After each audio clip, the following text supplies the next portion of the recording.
Chapter 10। Gwalior में मनोज के शुरुआती महीने स्थायित्व खोजने में ही बीत रहे थे। फीस और किताबों के बाद उसके घर से लाए पैसे भी खत्म होने लगे। 3 महीने उसे त्रिलोकी के साथ रहते हुए हो गए थे। त्रिलोकी के कमरे में उसका एक रूम पार्टनर केशव भी रहता था, इसलिए उस कमरे में 2 की जगह 3 लोग हो गए। एक कमरे में 3 लोगों के रहने से त्रिलोकी को कोई कष्ट नहीं था, लेकिन उसके रूम पार्टनर केशव के विचार इतने सुलझे हुए नहीं थे।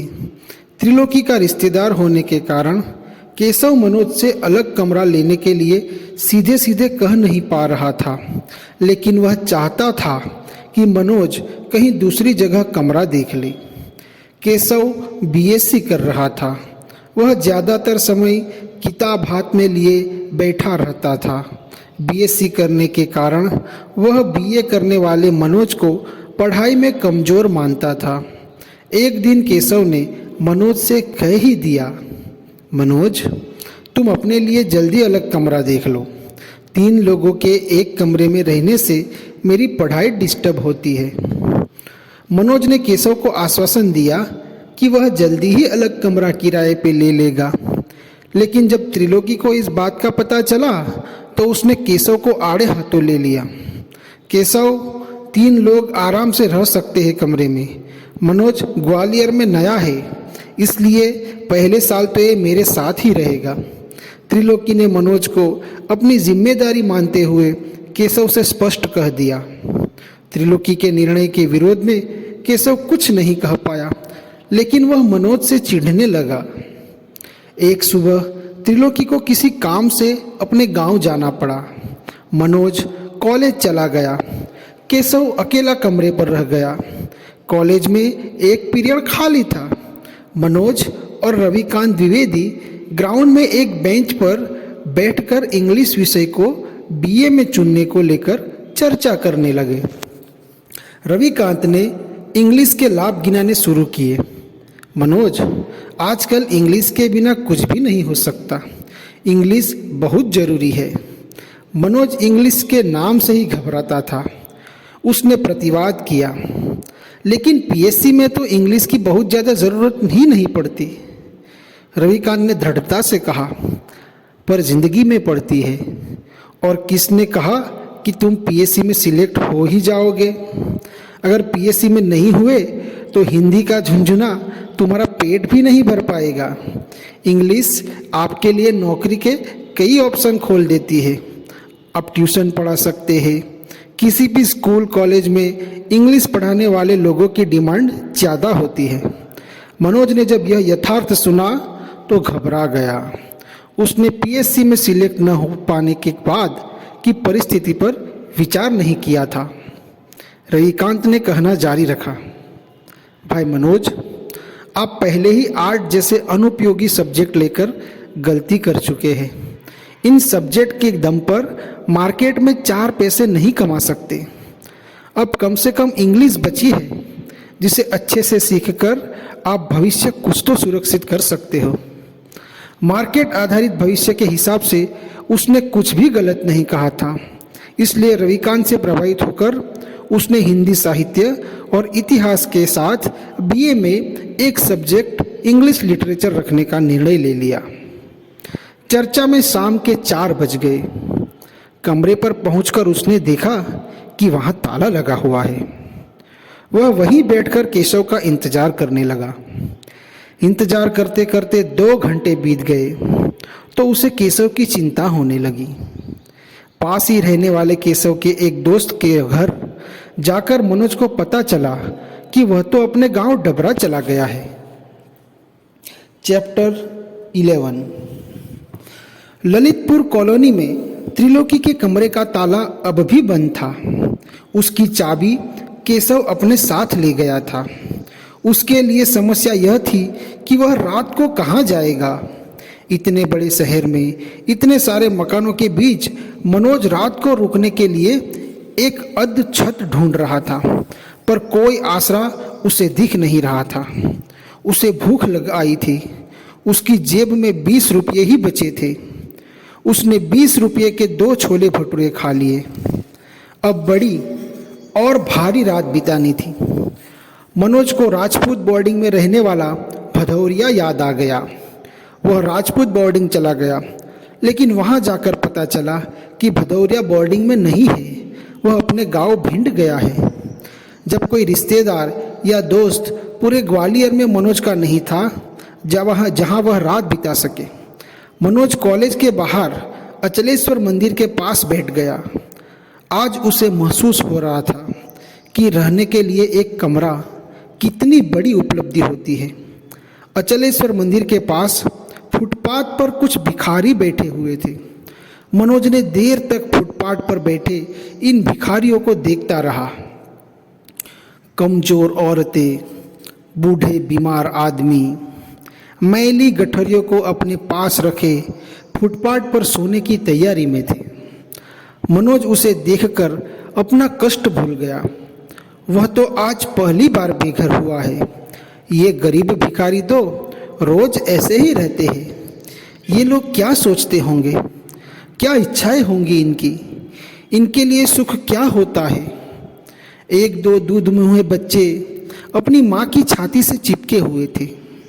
क्या ये बच्चे भी जब बड़े हो जाएंगे तब ऐसे ही फुटपाथ पर सोएंगे? अपने कष्ट को भूलकर वह इन तमाम प्रश्नों में डूब गया, पर उसे इन प्रश्नों का कोई उत्तर नहीं मिल रहा था। धीरे धीरे सब भिखारी सो गए, लेकिन मनोज की आंखों में नींद नहीं थी।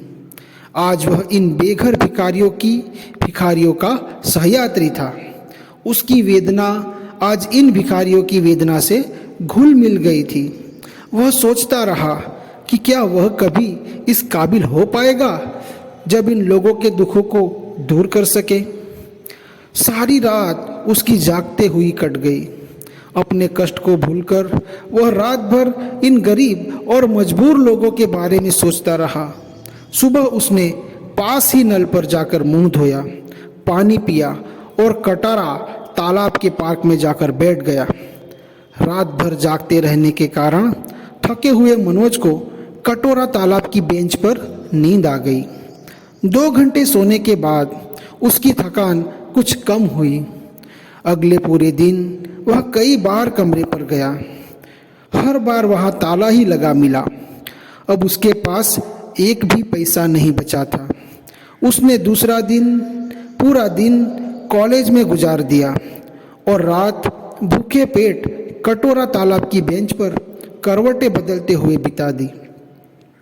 बेघर बारी का तीसरा दिन मनोज के लिए बहुत कठिन होने वाला था। गांव जाने के लिए भी उसके पास पैसे नहीं थे। वह सुबह 7 बजे ही कमरे पर पहुंच गया, पर कमरा अब भी बंद था।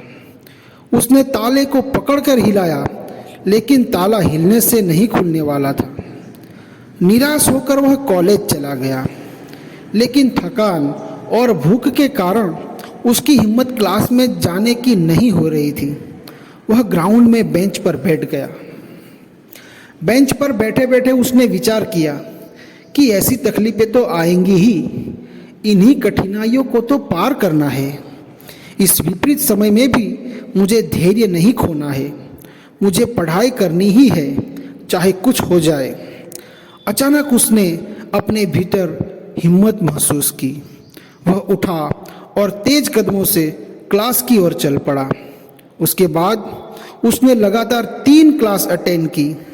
उसने तय किया कि वह किसी के सामने रोएगा नहीं, गिड़गिड़ाएगा नहीं, किसी दोस्त से मदद नहीं मांगेगा। उसे लग रहा था कि इसी संघर्ष के रास्ते पर चलकर वह अपने जीवन में कुछ करने लायक बन पाएगा। उसे अब इस संघर्ष में अजीब सी संतुष्टि होने लगी थी।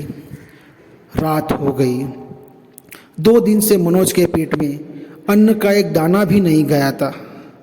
भूख से बेहाल मनोज के शरीर में ताकत नहीं बची थी। उसे लग रहा था कि अब यदि उसे भोजन नहीं मिला तो वह चक्कर खाकर जमीन पर गिर जाएगा। चलते चलते वह ललितपुर कॉलोनी में सावित्री भोजनालय के सामने पहुंच गया। होटल के काउंटर पर एक 30 साल का युवक बैठा था, जो सावित्री भोजनालय का मालिक था। मनोज ने काउंटर पर बैठे मालिक से पूछा, मेरे पास पैसे नहीं हैं, क्या मुझे मजदूरी के बदले आपके यहाँ भोजन मिल सकता है? मनोज के इस वाक्य में निवेदन नहीं बल्कि भरोसा था, जिसे वह अपना हक मांग रहा हो। भोजनालय के मालिक ने उसे ऊपर से नीचे तक देखा। दुबले पुतले मनोज के चेहरे पर दाढ़ी थी, ढीले ढीले पैंट शर्ट गंदे हो गए थे, चेहरा कमज़ोर था, आंखें अंदर को धंस गई थी। होटल मालिक ने कुछ सोचकर जवाब दिया, होटल में काम करने के लिए तो मेरे पास पहले से ही वर्कर है। होटल मालिक की बात सुनकर मनोज निराश नहीं हुआ। उसने किसी उम्मीद के भरोसे कहा, मेरे लिए भोजन जरूरी है, पैसे न होने के कारण मैं मजदूरी करके भोजन करना चाहता हूँ। होटल मालिक के यहाँ सैकड़ों लड़के खाना खाने आते थे। कईयों के पास समय पर देने के लिए पैसे नहीं होते थे, वे उधार भी खाते थे। कई बार उधार वापस मिलता भी नहीं था। कई बार लड़के पैसा न होने पर रोनी सूरत बनाकर फ्री में भी खा जाते थे। होटल मालिक लड़के कोई रग रग से वाकिफ था, लेकिन ऐसा कोई लड़का अथवा इस तरह का कोई प्रस्ताव इस होटल में पहले कभी नहीं आया था। होटल के मालिक ने नौकर को आवाज़ लगाई, इन भाई साहब को एक थाली लगाओ। मनोज के सामने दाल, आलू, गोभी की सब्जी, 5 रोटी और चावल से सजी थाली आ गई। वह खाने लगा। उसका दिमाग सुन्न हो गया था। आज का भोजन साधारण नहीं था। भोजन पाने का आज का तरीका भी साधारण नहीं था। रोज कितनी आसानी से भोजन मिल जाता है, कितना कठिन होता है पेट भर भोजन मिलना, यह आज मनोज को महसूस हो रहा था। उसकी आंखों में आंसू आ रहे थे जिन्हें वह रोक रहा था। वह होटल मालिक की इंसानियत पर भी भावुक हो रहा था। भोजन करने के बाद वह होटल मालिक के पास गया। धन्यवाद, अब आप मेरा काम बताइए, मैं कुछ भी काम कर सकता हूँ। होटल मालिक फिर मनोज से रूबरू हो रहा था। आपने खाना खा लिया है, आपको इसके बदले मजदूरी करने की ज़रूरत नहीं है। तभी होटल में मनोज के कॉलेज का दोस्त रविकांत द्विवेदी आ गया। पूछने पर होटल मालिक ने उसे पूरी कहानी कह सुनाई। कारण जानकर उसने खाने के 30 रुपये निकालकर होटल मालिक की तरफ बढ़ा दिए, पर मनोज भोजन के बदले मजदूरी करने पर अड़ा रहा। इस सीन को अब होटल में उपस्थित प्रत्येक व्यक्ति देख रहा था। एक दाढ़ी वाला कमजोर सा लड़का खाना खाने के बदले मजदूरी करने की जिद पर अड़ा हुआ है। होटल मालिक उससे मजदूरी कराने को तैयार नहीं है। एक दूसरा लड़का थाली की कीमत 30 रुपये निकालकर अपने हाथ में पकड़ा है। बड़ा अजीब दृश्य था। रविकांत को भी नहीं पता था कि कॉलेज में सीधा सरल सा दिखने वाला मनोज इतना जिद्दी है। मनोज जैसे किसी नशे में बोल रहा था। उसका दिमाग जैसे एक जगह आकर अटक गया था। उसको नहीं पता था कि यह जिद उसके भीतर क्यों और कैसे आ गई। उसने होटल मालिक से फिर कहा, यदि मुझे काम नहीं करने दिया जाएगा तो मैं यहीं खड़ा रहूँगा। आप होटल बंद कर देंगे तो होटल के बाहर खड़ा रहूँगा। तब तक खड़ा रहूँगा जब तक आप मुझे काम करने की अनुमति नहीं दे देते। 3 दिन सड़क पर बिताने के कारण उसे अभ्यास हो गया था। वह कह सकता था कि वह होटल के बाहर तब तक खड़ा रहेगा जब तक उसे काम करने की अनुमति नहीं मिल जाती। होटल मालिक के पास अब कहने को कुछ नहीं रहा। रविकांत को समझ नहीं आ रहा था कि वह क्या करे। वह अपने हाथ में 30 रुपये लिए खड़ा था। होटल में उपस्थित कुछ लोग इस दृश्य पर हंस रहे थे। कईयों को मनोज में एक बेवकूफ़ अथवा अति आदर्शवादी लड़का नजर आ रहा था। होटल मालिक ने हार कर नौकर से कहा, इन भाई साहब को अंदर ले जाओ, ये बर्तन साफ करेंगे। नौकरों को अजीब लगा। इस होटल में कई लोग फ्री खाकर चले गए। कई उधार खाकर वापस नहीं आए, पर होटल मालिक ने कभी किसी से बर्तन नहीं धुलवाए। होटल मालिक का यह व्यवसाय था, पर उसने कभी भी पढ़ने वाले लड़कों को पैसों के लिए परेशान नहीं किया। फिर भी उसका होटल उसे बहुत कमा कर देता था। पर आज होटल मालिक को इस नौजवान की जिद ने मजबूर कर दिया। होटल मालिक ने एक बार वही बात दोहराई तो नौकर मनोज को अंदर ले गया। मनोज ने अंदर जाकर आधा घंटे तक बर्तन साफ किए। रविकांत होटल में बैठकर उसके बाहर आने का इंतजार करता रहा। मनोज ने वापस आकर होटल मालिक से कहा, भोजन के लिए आपका बहुत बहुत धन्यवाद। उसकी आंखों में चमक थी। होटल मालिक अपनी कुर्सी से उठा और काउंटर से बाहर आ गया। मनोज को उसने दरवाजे तक छोड़ा और जाते समय हाथ मिलाने के लिए अपना हाथ बढ़ा दिया। मनोज ने होटल मालिक के साथ हाथ मिलाया। होटल मालिक कुछ बोलना चाह रहा था, पर बोल न सका। रविकांत उसे अपने कमरे पर ले गया।